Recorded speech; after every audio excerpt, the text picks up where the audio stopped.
Hello and welcome to Represent NYC on the Manhattan Neighborhood Network. My name is Victoria Bert and I'm the producer of this show. Joining us now is Assemblymember Harvey Epstein, who represents the 74th District, which consists of the Lower East Side, East Village, Midtown East neighborhoods in Manhattan. I think I got them all, didn't I? Welcome. Good to see you. Thank you. Yeah, I go all the way up to Tudor City by the area by the UN. So you got most of it. So I thank you so much for coming on today. And there's a lot of questions that people have about various things. And the governor announced this week that, we've been testing at less than 1% and for the 10th or 12th straight day. And, things are reopening. We obviously still have to social distance as best we can. We still have to wear masks. But I have a question about why we still can't eat indoors. What is and be inside bars? What is the thinking, or can you explain why it's important to keep those things off limits for now? I mean, if you look at what's happening around the country, obviously that New York's doing much better than the rest of the country, but we had some tough months there. And the reality is that we see where the spread happens, the spread happens inside. So that we have restaurants with people inside and bars with people inside. The risk of exposure and the risk of spread just, adds on. So the question really has to be answered: do we want people to be sharing space without masks on inside? And the hope is that we don't, because the air circulation is going to be tough enough with kids going back to school and the risk of exposure there. But if we're doing school and restaurants and bars and movie theaters and people having the opportunity to eat and take off their masks and coughing and sneezing, whatever people do in the world, the reality is that we'll expose more people to COVID and the risk of additional deaths of New Yorkers. And that's what we're all trying to avoid. We're trying to make the economy work, but at the same time, not risk more people dying and getting sick. So it's a tough balance. It is a tough balance. And so my question is, like, something like gyms reopening where we're inside and we're actually, exercising and I imagine breathing even harder, do people wear masks? What was the thinking? Can you explain why the gyms and not like the movie theaters? And I know you might not have the answer to that, but I'm just curious if there was anything that you could shed light on. Yeah, I mean, obviously I don't really know the governor's rationale. I think that logic would apply inside in a space for a few hours where air circulation is going to be a problem. I think gyms and movie theaters can manage it in the same way. Especially if people are being required to wear a mask. I think the restaurants are just a more complicated thing because there's no way to eat without a mask on. But there's a way to go to a movie without a mask and keep your mask on. There's a way to go to the gym without a mask on. So if you just decrease the percentage, the crowds in those places, I think you can make it work. My expectation is very soon that will be on the table. I think the same thing with malls. I think you can go inside in a mall and keep a mask on while you're shopping. It's just more complicated around food. Right. So let me switch gears to something that I've been seeing a lot talked about in the schools reopening.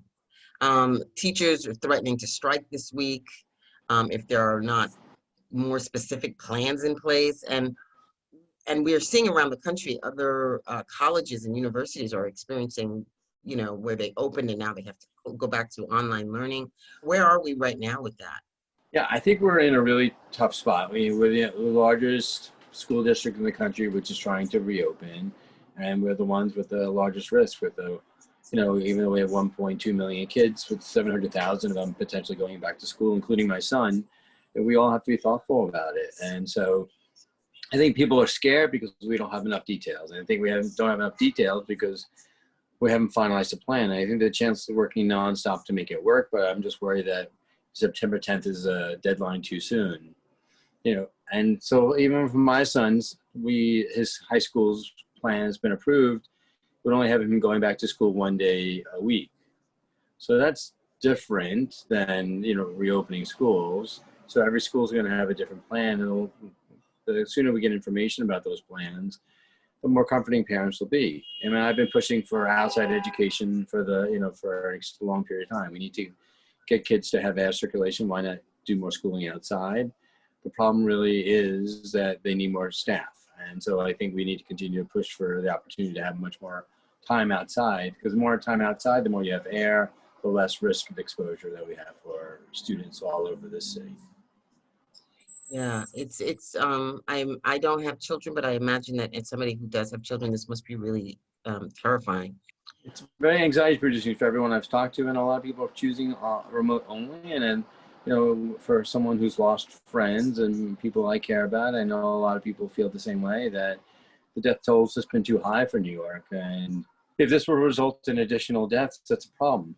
On the balance, you know, there are kids who are not learning at all. And if they continue to be remote or online, our school systems will be failing too many children. So I understand the push to want to go back, but at the same time, I understand the concern. So I think the closer we get, the more the plans have to firm up and the more information we need to have. And then we'll have to make the call, like, are we ready for September 10th or is it October 1st?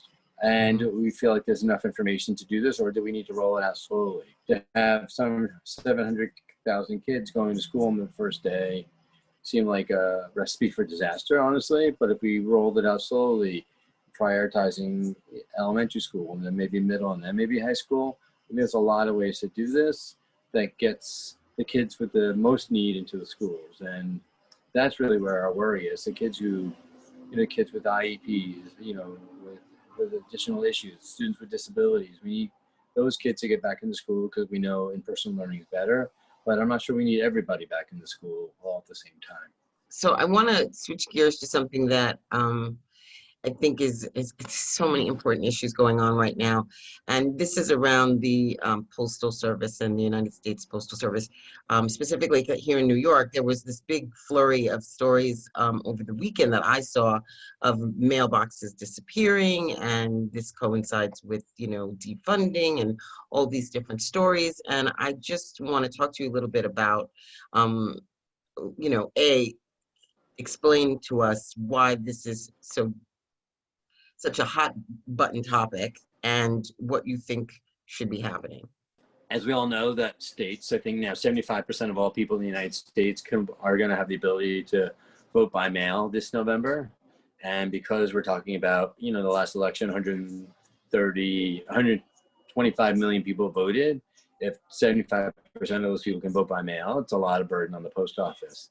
And if we're having those people vote by mail and using the post office, the risk for the post office being fully functional is serious.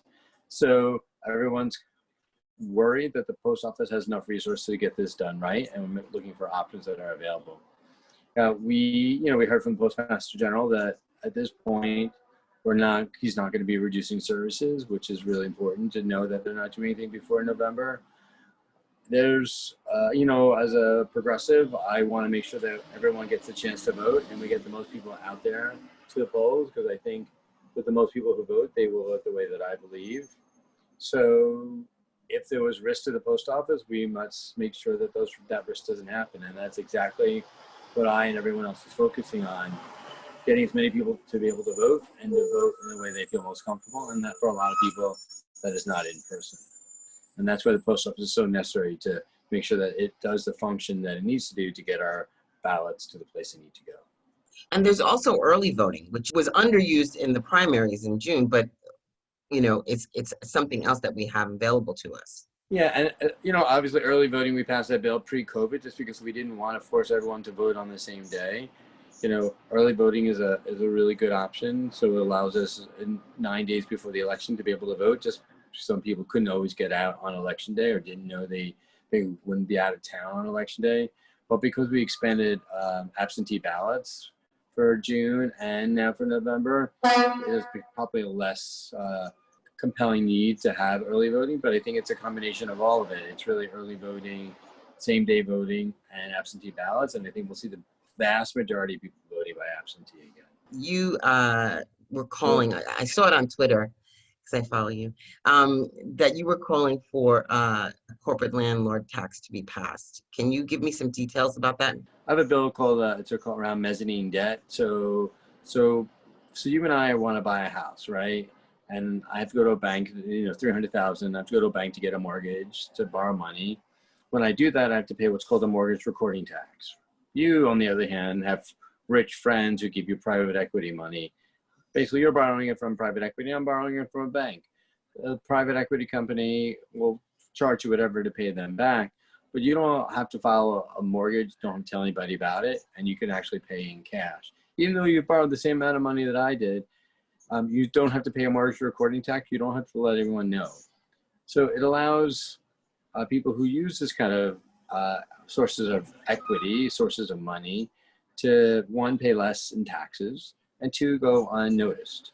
So a bill that we're trying to use around mezzanine debt and preferred equity basically levels the playing field. So you and I, who are bidding for the same house, or potentially in the same situation, why should I have to pay fees more than you because I'm using traditional bank and you're getting it from friends of private equity? And Right. so we see these deals happening all over. Like in the Stuytown deal, it was a $6 billion deal, largest real estate transaction in the United States. $3 billion of it was private equity funds in former mezzanine debt. They didn't pay any mortgage recording tax, and if they had, it would have cost them $64 million. That's the $64 million less money the government has from one real estate deal in one city. We need to have a mezzanine debt and preferred equity tax to level the playing field and to bring resources into our state. That's exactly what it's for. And why should someone who has to get a mortgage because you don't have access to preferred private equity be in the situation that you have to pay more for less? Is that looking like something that will happen, and when? Where is it? Where are we in the process right now? So we're in the process right now. Over the weekend, the comptroller adjusted the numbers on revenue and said that this year we're going to have, instead of a $13 billion deficit, a $14 billion deficit. The governor has, if he wants some proposed cuts, he has to do that and give the Assembly and Senate 10 days to respond to those proposed cuts. We're putting revenue packages together now to, if he does propose cuts. What we've seen is cuts already happening to nonprofits across the state, people being laid off because the state is withholding contracts. So we expect the cuts to be coming down, and the response has to be revenue, not cuts. Cuts can't be the answer. If we cut, we're gonna make this recession much worse. The reality is, with 2 million New Yorkers out of work, if nonprofits and governments continues to do additional layoffs, we're gonna see us further spiral down. And there are lots of people, private equity companies, wealthy New Yorkers, 118 billionaires, and the tens of thousands of millionaires who are doing fine right now, and they could pay a little more right now to avoid tens of thousands of cuts of people losing their jobs and billions of dollars of reduction. We have the resources in New York State to make the difference, and we just need to make the difficult choice. And I'll just say, in every great time of crisis, New York State made sure that people who had more paid more to deal with the crisis. No, in the Great Recession, the governor decided to raise revenue, and build places like Brooklyn College. Throughout all moments in 2008, in the crash, we raised revenue. The only time we didn't raise revenue was in the 70s, and we know what the New York of the 70s looked like, and we don't want to go back there. We don't want bombed out buildings. We don't want, people really destroying our city. So the answer can't be revenue cuts. The answer has to be revenue, and that's what I am pushing, and I know both Majority Leader and the Speaker has been pushing for revenue, and both have said that publicly. Cuts can't be the answer. 20% cuts to education would decimate our public school system. 20% cuts to legal services would decimate people who need lawyers to prevent them from being evicted. 20% cuts to foster care would mean a first response. So these cuts that the governor would do, 20% across the board, would decimate so much of the safety net that we have in New York, and we can't let it happen. Obviously, you're in agreement that we should have a billionaire tax, or maybe not obviously, but that's what I'm hearing. Yes, exactly. I mean, that's the whole thing. Obviously, people who are millionaires and billionaires are doing great. They're making more money, and the rest of people are struggling. And the people who have more should put more in. And so, if we all care about New York and we want New York to come back, part of coming back is paying more to make it happen. And that's what we need people to do. Yeah. So I want to finish up this sort of conversation that we're having. We're covering a lot of topics, but recently, I think it was like, when this airs, it'll be last week, right? That the NYPD union endorsed Trump for president. And talk to me a little bit about why that's historic. Well, I could talk about why it's deeply troubling and historic at the same time. Okay, I I mean, didn't want to the put a judgment on it. NYPD, Right. the police union, represents the officers who whose job is to protect and serve New Yorkers, and New Yorkers overwhelmingly believe that Trump has caused tens of thousands of deaths because of his failure to act on a national level. He has, put children in cages. He has, been engaged in racist and sexist behavior. He has created a government that's for the wealthy and tax cuts for the wealthy, and really destroyed the middle and working class of the United States. So the police union is basically saying, forget about all the misogyny, forget about all the racist tweets, forget about attacking every reporter, forget about his attacking every press outlet.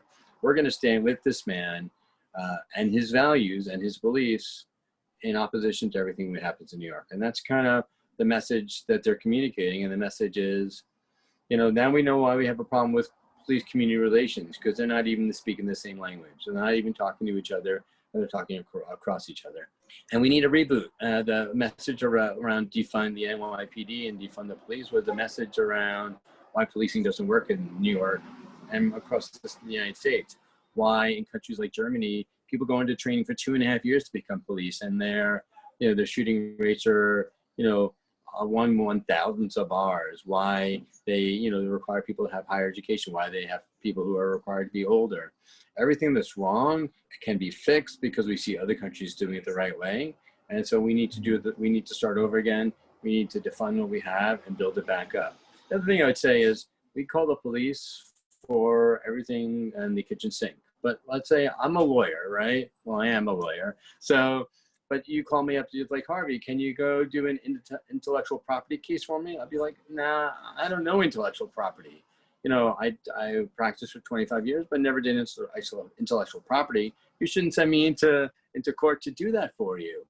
The same thing with a police officer, just because there's someone on the street with a mental health issue and might be dangerous to himself and others, doesn't mean the officer has the training and support to do what they need to do. 95% of the calls that the police get, from my understanding, are not related to police-related activities. We need social workers. We need mental health counselors. We need people with drug treatment advice. We need a whole host of support and response that the NYPD doesn't have. So we're sending them to situations that they are not qualified to respond to.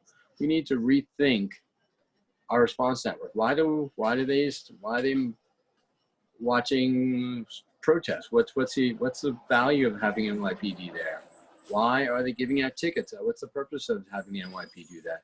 Why are they doing a whole host of things that aren't suited for their job title, and right-size the NYPD force to a place where they can focus on the responses they need, and then take those resources and put them to other services that will be helpful for New Yorkers?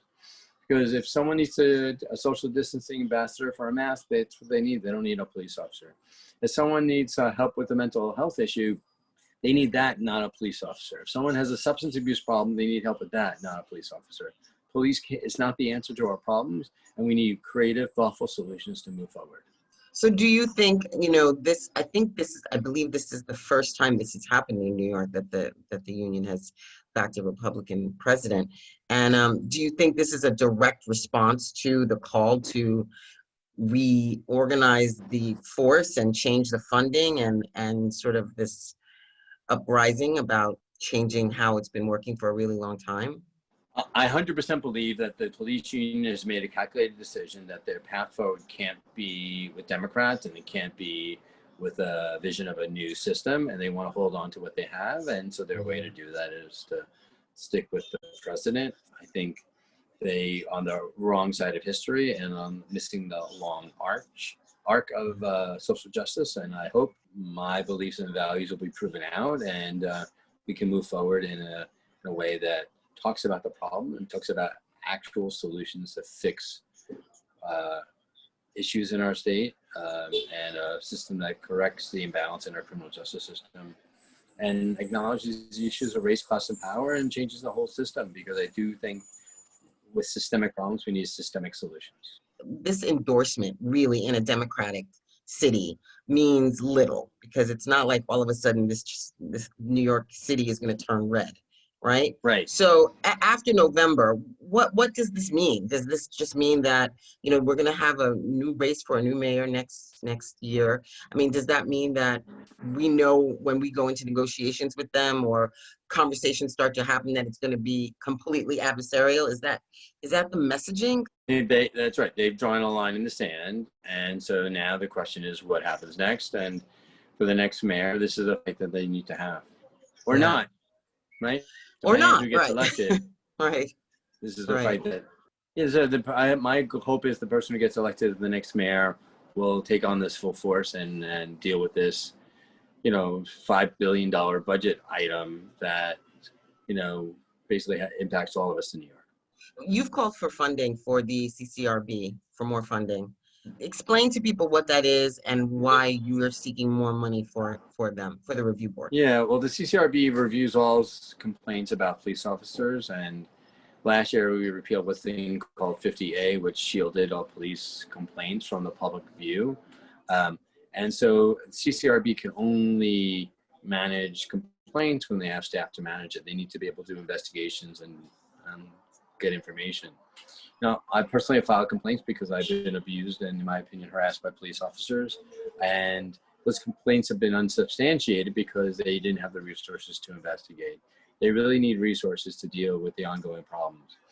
Another example is a constituent of mine who on 9th Street and Avenue D was basically assaulted by a police officer, Officer Garcia, by a constituent, Donnie Wright. It was video about it 4 months ago. That officer is still on the payroll. That officer has not been sanctioned at all. Nothing has happened, and CCRB's got tens of thousands of complaints, and it's a backlog, and they need resources and need to deal with the underlying problem of police abuse, and we need to act on it. I mean, not in your district, but close to your district, right? There was an event that happened. There was video of people are calling it a kidnapping, but the police essentially scooped someone up in an unmarked van, and then it came out that it was the warrant squad. I mean, they would be looking into things like that, right? If there was a complaint that was lodged based on that event, they would look into something like that. Yep, exactly. And actually, that was in my district as well. Oh, it was? Okay. Where she was picked up on the street. And so, you know, the incident of the gentleman who was in his apartment and they came to his door was not, but the woman on the street was actually in my district. Okay. So the story of like targeting Black Lives Matter movement, using the videotapes against them, and like using it as retaliation for people who are exercising their constitutional right, it's an abuse of power. And incidents like that, or the one about Donnie Wright, need to be investigated. I would hope the CCRB is given the resources instead of the cuts as proposed by the mayor to do its job and to investigate all the issues that are going on as we move forward with a more comprehensive plan to deal with policing in New York. Assemblymember Epstein, thank you so much for joining us today. Well, thank you for inviting me on. I really appreciate it. Thank you. Take care.